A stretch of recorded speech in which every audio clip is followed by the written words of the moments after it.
President of Active America and the author of They Must Be Stopped, Brigitte Gabriel. Brigitte, I'm going to go to Ryan first, if you don't mind, and I'm going to say, Ryan, what do you think about Obama using this genocide as a way of getting refugees into the country? Well, the question is, what type of refugees are going to be coming over? Are you going to be screening for them on an ideological basis, so that you can separate those that are Islamists and those that are not?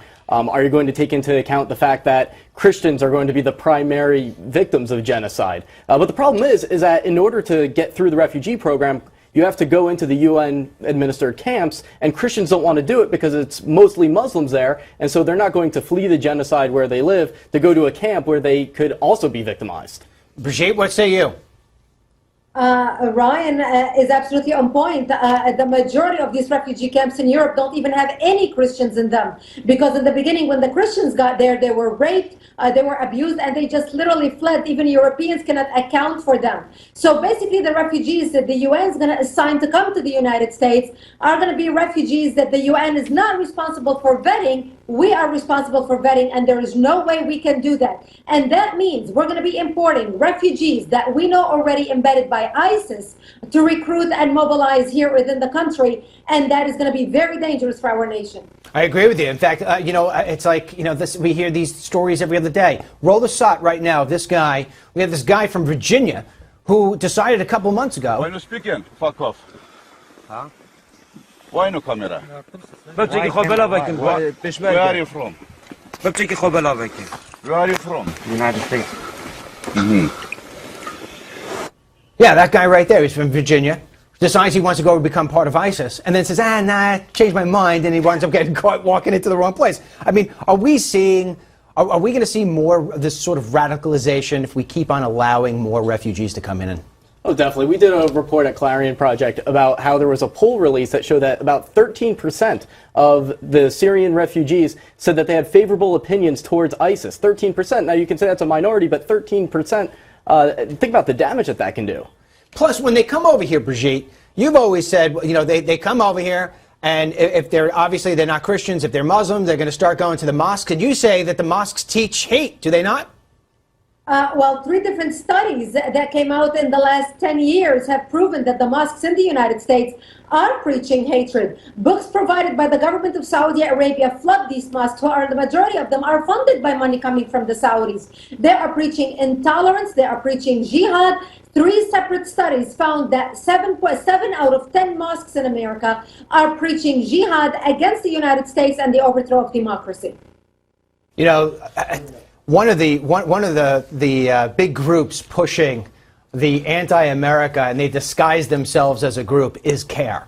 And Ryan, you want to make CARE be categorized as a terrorist group, no? Right, well, there is proposed legislation called the Muslim Brotherhood Terrorist Designation Act, and basically what it says is a simple fact. The Muslim Brotherhood equals Hamas. Hamas is an official branch of the Muslim Brotherhood, but the Muslim Brotherhood is not listed as a foreign terrorist organization. We know from the Justice Department that CARE is a front for the Muslim Brotherhood. That's not me saying it, it's the Justice Department. So if you designate the Muslim Brotherhood as a foreign terrorist organization, as they should be, the result is that their fronts, including CARE, would get investigated, shut down, and action would be taken. Brigitte, do you agree with this? Do you want to see them being announced as a terrorist organization? Oh, absolutely. As a matter of fact, we have a full-time director of government relations on Capitol Hill, a full-time lobbyist. We are the only national security organization that has that actually knocking on offices, on doors, and meeting with elected officials specifically to get co-sponsors for that bill and pass that bill. It is vital that we name the Muslim Brotherhood as a terrorist organization, because the Muslim Brotherhood has 29 front Islamic organizations set up in the United States specifically to destroy our government, our country from within. CARE is indirectly one of them, because it is an outburst out of the IAP, which is the Islamic Association of Palestine, listed in the Muslim Brotherhood Project. Sure. And on top of the Muslim Brotherhood, you also have a broader issue of where the administration and different government officials embrace false moderate Muslims. And a really good example of that is this group Jamaat al-Fukra, known as Muslims of the Americas. They're famous for having these Islamic villages across the country, like their headquarters Islamburg, which I've been to, which Dennis has been to. And amazingly, there's a report on our website about how in December there was an event held at the White House to celebrate America's religious pluralism. And who did they invite? A representative from this organization with a history of terrorism, criminal activity, and extremism, like preaching things like Jews are examples of human Satans. So this legislation and other things that I'm doing, that Brigitte is doing, is essential for the security of the United States and for fixing that problem. That's why I love having you guys on. Brigitte, let me ask you a question here. With all the focus being on Donald Trump, do you agree with his assessment of we need to put a temporary ban on all Muslims to the United States?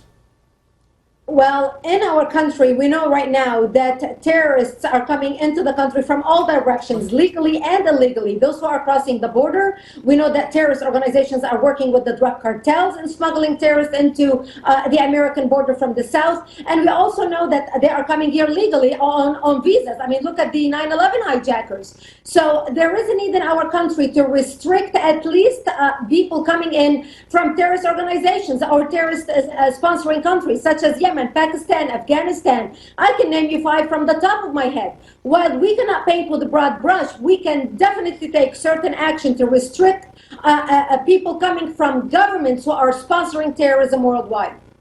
You know, one of the things that bothers me most about this, I mean, you put it all together. I mean, the FBI is so overwhelmed. They've got over 1,000 cases that they're trying to look at right now with ties to ISIS here domestically.